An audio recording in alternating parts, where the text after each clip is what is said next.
ও গো মা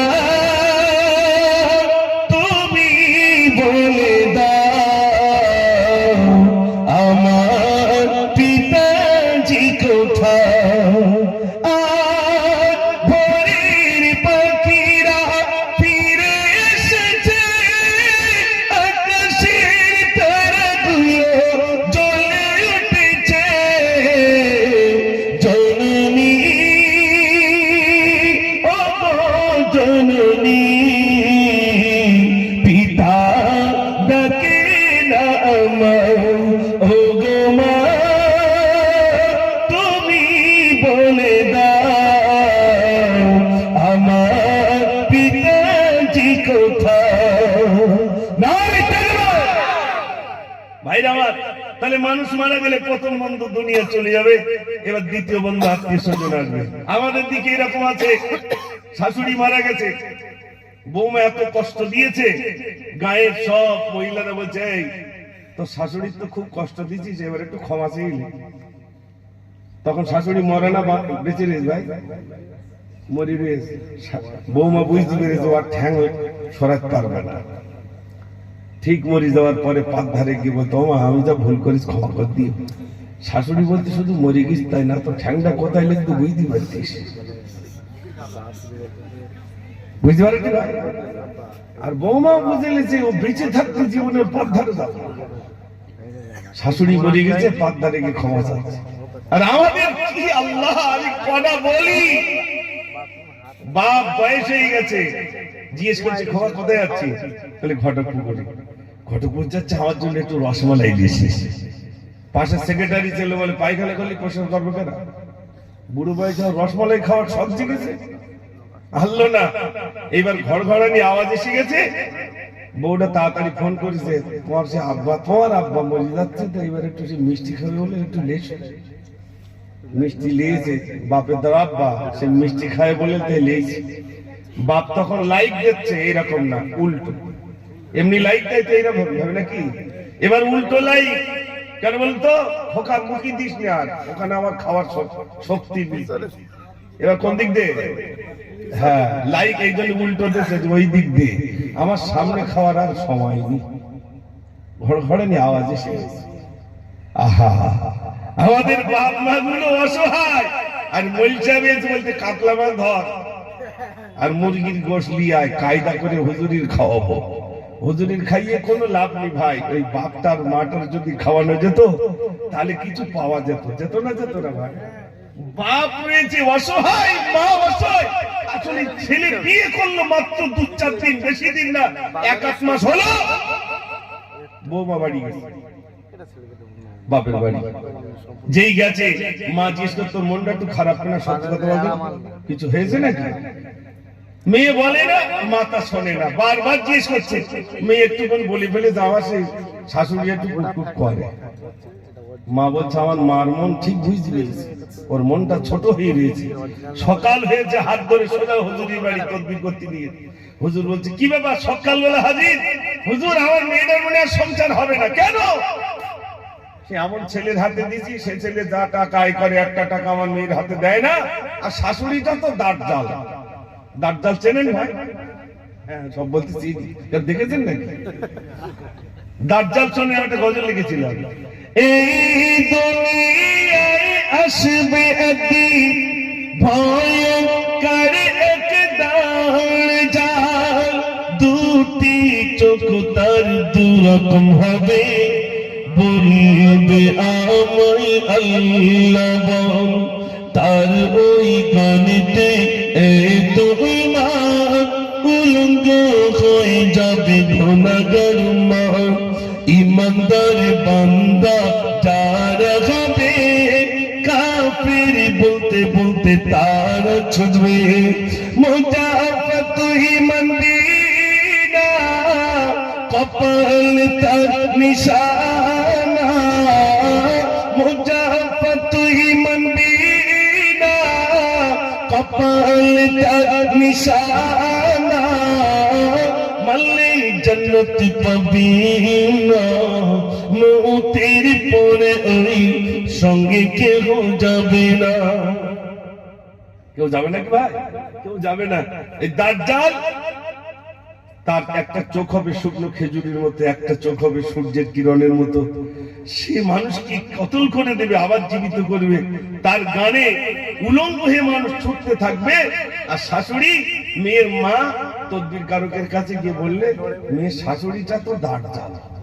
ছি ছি ছি ছি বলে দিলে, হুজুর তদবির করে দিলে, এটা আসমানে ঝোলাবো, এটা নদীর তলায় পুঁতে দেবে, ওটা রাস্তায় পুঁতে দেবে, এইসব অনেক রকম করে দিল। যদি কাজ বেরিয়ে যায়, সঙ্গে সঙ্গে মেয়েটা বলবে, দেখো তোমার বাপ মরনা খাইতে পারবো না, আমার কপাল খারাপ বলে তোমার সাথে তোমার থেকে ভালো ভালো ছেলে আমার এলো, আমার সাথে নসিবই হয়নি। ঠিক বলছি না ভুল বলছি? এখন ওই দিক যাচ্ছে বলে আমরা সব হাঁটতেছি, আর ওই দিকটা আবার ঘুরিয়ে দিকে গিয়ে আমার সব বলে হয়ে যাবে, তাই তো নাকি? একটু তকবির জোরে দেন না রে তাকবীর। হ্যাঁ মাশাআল্লাহ, ঘুম পাচ্ছে না তো? মাশাআল্লাহ, আগে দেখলি টাইম কটা হয়েছে? এই সব বলে করেছি আমি কি এসে দেখি মাত্র 4-5 জন, আমার সে ফাতনা জাল পাততে গিয়ে তো সমস্যা বেঁধে গেল। আলহামদুলিল্লাহ, তাহলে আমি আলোচনা রাখছিলাম, আমি আবার ওখান থেকে শুরু করব। একবার দরুদ শরীফ পড়ুন আর একটা গজল শোনাব ইনশাআল্লাহ। আল্লাহুম্মা সাল্লি আলা মাওলানা মুহাম্মদ ওয়া আলা আলি সাইয়্যিদিনা হাসান হোসেন, দুই সিতারা হঠাৎ খেয়াল হলে ছুটে এসে উঠতো তারা কমলিওয়ালার কোলে।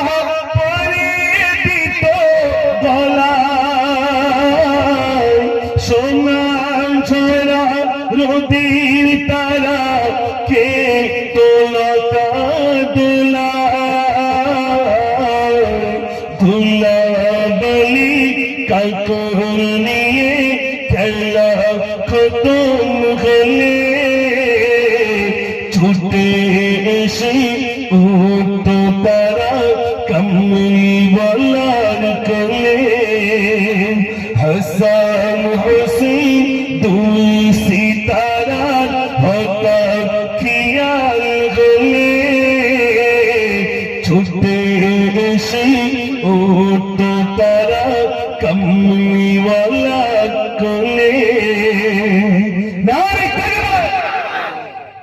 আপনাদের কি সব লাইভ চলছে নাকি? একটা লাইভ না, কন্টেন্ট হলে তো সমস্যা, সেগুলো বলছি না অবশ্য। আমার যেগুলো বলবো হয়তো ফট করে কন্টেন্ট হয়ে গেলে আমি ওই জন্য হিসেব করে বলতে হচ্ছে না, তো আপনাদের আবার অসুবিধা হয়ে যাবে। কিন্তু কিছু কিছু আবার সব ইউটিউবার ভাইরে এসছে, তো অনেক জায়গায় দেখেছি ভাই শ্রোতা নেই, ইউটিউবার ভাই আছে। আর তাই শুরু হোক, অন্তত শুধু চট আর ইউটিউবার ভাইগুলো রয়েছে বলে তো অন্তত 5-6 জন হয়েছে। আমি মাঝে মাঝে ভাবি এনারাও প্রচুর ভাবে ইসলামের জন্য মেহনত করছেন। হয়তো কারণ ওই আশায় চাষা মরে, মনে করছে হয়তো এইবারে দুটো পাবো, অনেক সময় মেলে আবার অনেক সময় মেলে না। তারা যে আজ কত মানুষ যারা লাইভ দিচ্ছেন বা ভিডিও করছেন, কত মানুষ এই নসিহত গুলো শুনবেন। আমরা এখানে যে কজন আছি এত সামান্য, এক একজনের হয়তো কারোর সাবস্ক্রাইবার হয়ে রয়েছে আপনার 20,000, কারোর 1 লাখ, কারোর 1.5 লাখ, কারোর 2 লাখ। তাহলে এতগুলো মানুষ তারা এই আলোচনাগুলো শুনবেন, তাহলে ওনারাও তো ইসলামের জন্য কাজ করছে না? করছে না ভাই? করছে। কিন্তু এক শ্রেণীর মানুষ, ওনাদেরকে খুব উল্টো পাল্টা বলবেন না ভাই। সব যুবক নজওয়ান তারা যদি আজ এসেছে বলে আলহামদুলিল্লাহ, আমাদের এই ইসলাম প্রচারটা তাদের দ্বারাই বহু দূর দূর দিগন্তে আলহামদুলিল্লাহ আল্লাহ পৌঁছে দিচ্ছেন। একটু জোরে বলুন না সুবহানাল্লাহ। ভাইরা আমার, তো আমি আলোচনা রাখছিলাম, তদবির করে এসে যদি কাজ হয় তাহলে প্রথম বাক্য কি? তোমার বাপ মার আমি টানতে পারবো না। তোমার বড় ভাত টানতে হলে আমি ওসব পারবো না। আমার শুধু কপাল খারাপ বলে তাই আমার আজ এই অবস্থা। মায়েরা যারা আছেন যদি শুনে থাকেন, শুনে রাখেন, মায়ের কদম তলে সন্তানের দ্বার জান্নাত রয়েছে। জোরে বলুন না সুবহানাল্লাহ। আল্লাহ রাসূলের কাছে সাহাবা বলেন, ইয়া রাসূলুল্লাহ, খেদমত করব কার?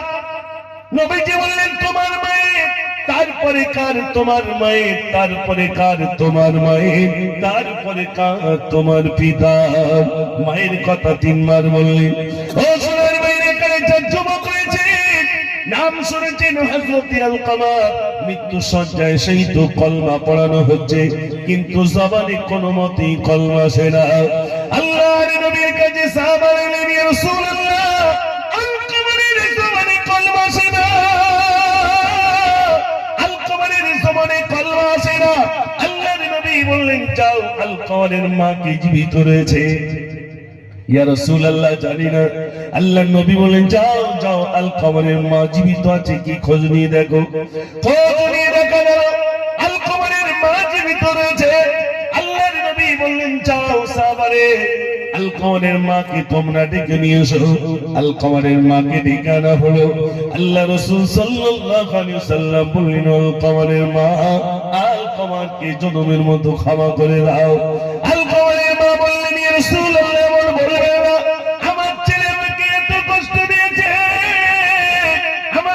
কষ্ট দিয়েছে, আমার ছেলেটাকে আমি ক্ষমা করতে পারি না, পারি না, পারি না। আল্লাহর নবী সাল্লাল্লাহু আলাইহি ওয়াসাল্লাম বললেন, ও আলকামারের মা, যদি ক্ষমা না করে দাও, তার জবান থেকে কলমা নসিব হবে না। জাহান্নামের কীট হয়ে যাবে, জাহান্নামের খোরাক বেড়ে যাবে। মা বললেন, ইয়া রাসূলুল্লাহ, আমাকে এত কষ্ট দিয়েছে, আমাকে এত যন্ত্রণা দিয়েছে, আমি ক্ষমা করতে পারি না, পারি না। আল্লাহর নবী সাল্লাল্লাহু আলাইহি ওয়াসাল্লাম বললেন, ও আমার সাহাবারে, যাও যাও, জঙ্গল থেকে কিছু কাঠ এনে আলকামারের মায়ের সামনে আলকামারকে জ্বালিয়ে দাও। আলকামারের মা বললেন, ইয়া রাসূলুল্লাহ, আমার সামনে যদি আমার সন্তানটাকে জ্বালিয়ে দেন, আমি মা সহ্য করতে পারি না, আমি মা কেমনে সহ্য করব? ইয়া রাসূলুল্লাহ, আমি মা হিসাবে কেমন করে সহ্য করব? আল্লাহ রাসূল বললেন, ও আলকামারের মা, এটা তো দুনিয়ার আগুন, জাহান্নামের আগুন তো 70 গুণ বেশি। জাহান্নামের আগুনে যদি জ্বলে, তুমি কেমন করে সেদিন সহ্য করবে? আলকামারের মা বললেন, ইয়া রাসূলুল্লাহ, আমার ছেলেটাকে আমি ক্ষমা করে দিলাম।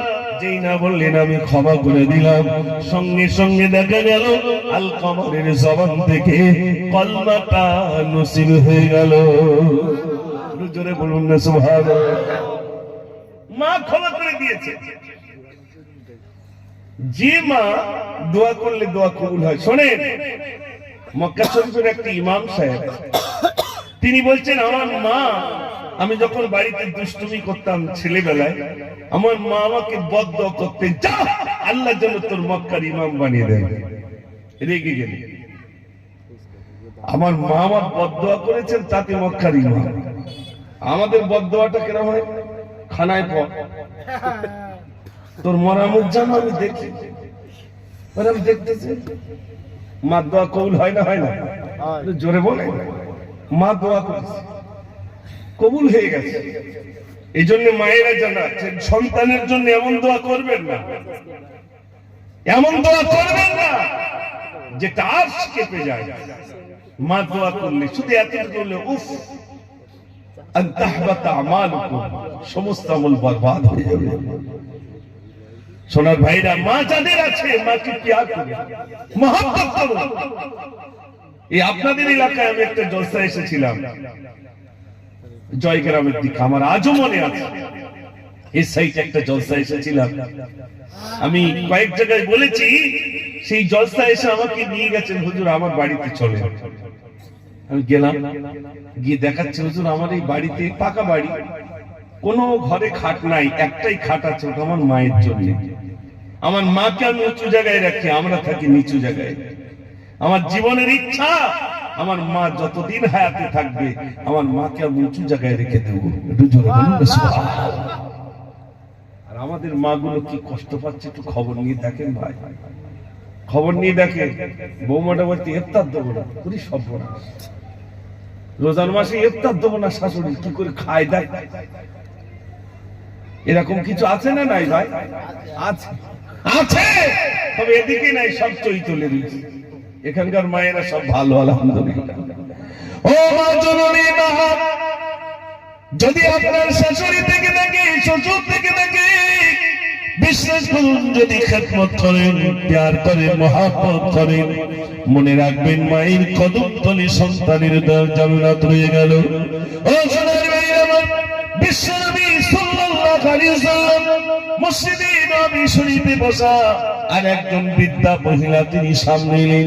রাসূল দাঁড়িয়ে গেলেন, কয়েকজন সাহাবা বললেন, ইয়া রাসূলুল্লাহ, একজন বৃদ্ধা মহিলাকে দেখে আপনি কেন দাঁড়িয়ে গেলেন? আল্লাহর নবী বললেন, তোমরা মনে বলো না, তোমরা মনে বলো না, উনি অন্য কেউ নন, উনি অন্য কেউ নন, উনি হলেন আমার দুধুমা হালিমাতুস সাদিয়া।